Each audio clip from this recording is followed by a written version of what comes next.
Okay, here go the answers for the starter sheet that I did give you. Okay, so the first question, find the nth term of this sequence. When finding an nth term, we need to look for common differences. Okay, so let's have a look. If we get it on the first difference, then we know it's a linear sequence. So let's have a look at the first difference. The first difference is -4. The next difference is -4. The next difference is -4. So we have a common difference here. Therefore, we're going to have a -4n in our nth term. So to find out the bit that we add or subtract in our sequence, if we add or subtract anything, we need to go work in the opposite direction, and instead of -4, we add 4 to get to the 0th term. Okay, so add 4 to 21, we get 25, so therefore this must be plus 25. -4n plus 25. It's usually nicer to write with a positive at the front, so why don't we write it as 25 minus 4n, and there is your answer. Okay, question 2, dividing by a fraction. KFC, keep, flip, change. That's how I like to remember this. So I'm going to keep the first fraction the same, but I don't like the way it's written, so I'm going to change it into an improper fraction. So how many quarters in 2 wholes? Well, there's 8 quarters in 2 wholes, plus the 1 quarter that I've been given as well. So I've got 9 quarters. I'm keeping the first number. I'm flipping the second one. So instead of 3/5, that becomes 5/3. And I'm changing the divide to a times. Now it's a times calculation, and it's nice and easy to do a times calculation because we just multiply the numerators and multiply the denominators. So 9 times 5 is 45, 4 times 3 is 12. I should be able to simplify this because both of these numbers have a common factor of 3. So let's divide the top and the bottom by 3.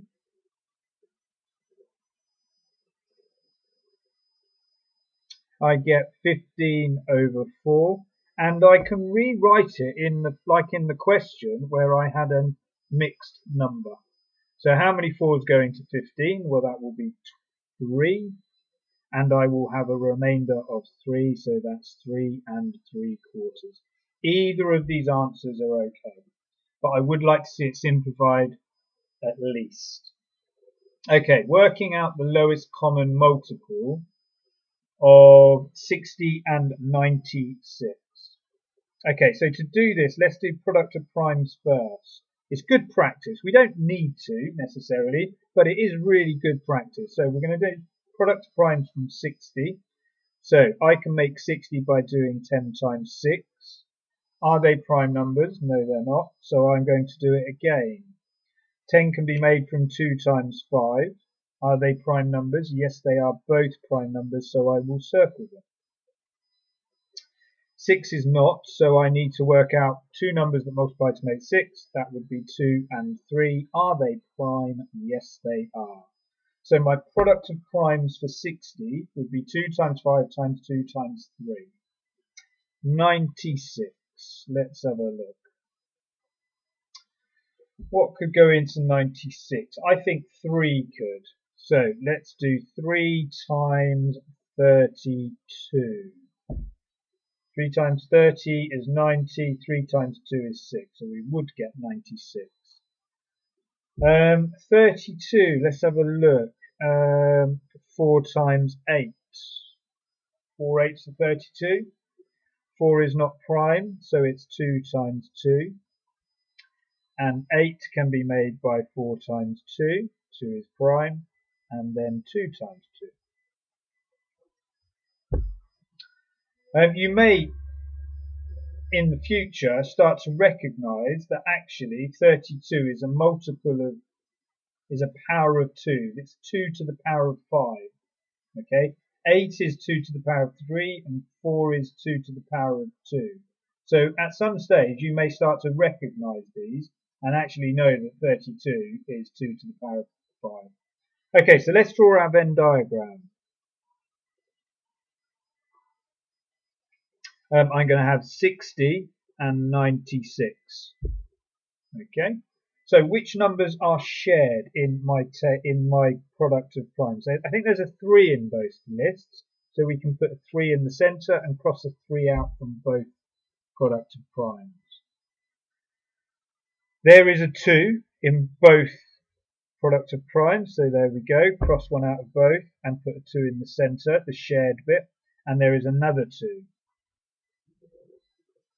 There's no 5 in the product of primes of 96, so this 5 must just go in the 60 on its own, and then we've got 3 2's left over, 2, 2 and 2, cross them out. And I believe we've used all the circled numbers. Okay, so here's my Venn diagram for working out the lowest common multiple. Now, do we remember how to work out the lowest common multiple? Is it all the numbers in the centre, the shared bit, multiplied together? Or is it all the numbers in total multiplied together? Well, it's all the multiples multiplied together in total. Okay, the bits in the centre are your highest common factor. If I multiplied those, that would give you your highest common factor, and multiplying all of these is your lowest common multiple. Now there's a little trick here. I know all these numbers in this circle will multiply to make 96. So all I've got to do is take this 96 and times it by 5. And that is a little trick. 96 times 10 is 960. So I just need to halve 960. So let's have a look. 480, which is your lowest common multiple. If you wanted to, you could write it out as all these numbers multiplied together and then go and do it yourself. But it's much easier if you just recognise that, look, this is 96, all these numbers multiplied together, so I just need to multiply it by 5. You could have done it the other way. All these numbers multiplied together is 60, and then times it by 2, times it by 2, times it by 2. Okay, question 4. Work out the nth term of this sequence. So again, we need to look for a common difference. If we get it on the first time, then it's a linear sequence. If we don't, we look at the second, and then that would mean it's a quadratic sequence. So the first difference is 6 plus 6. The second difference is plus 8. The third difference is plus 10. So I haven't got a common difference yet. So let's have a look at the second one. Plus 2, plus 2. Now we've got a common difference. So with that common difference, we need to halve it, and that's our coefficient of our n in our nth term. Now what I mean by a coefficient is it's the number in front of the n. If we go back to the first question, this difference was minus 4, so this was minus 4n. That's your coefficient, minus 4, the number in front, times it. So here, I need to halve this value. So 2 divided by 2 is 1. So therefore we have 1n squared. Well, actually we don't write 1n squared, we just write n squared. So part of my nth term for this sequence is n squared. I just need to work out what else do I have in my sequence. Do I have an n term, and do I have a number on its own? So I'm going to work out the nth term sequence and subtract it from the starting sequence.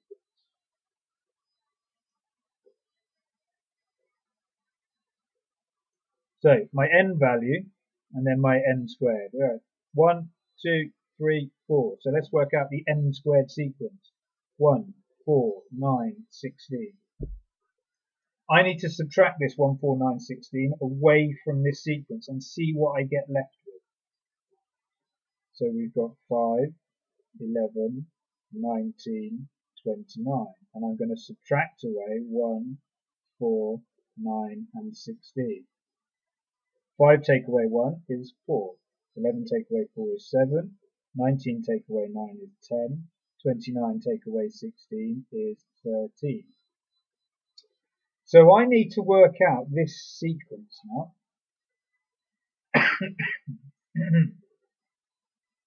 So let's do that, just like we did in question 1. 4, 7, 10, 13. I know there's no quadratic n squared term in here because I've just subtracted it away. So let's have a look, see what we get left with. Plus 3, plus 3, plus 3. So we're going to have plus 3n as part of our sequence. Minus 3 is 1. And that's a positive 1, so it's plus 1.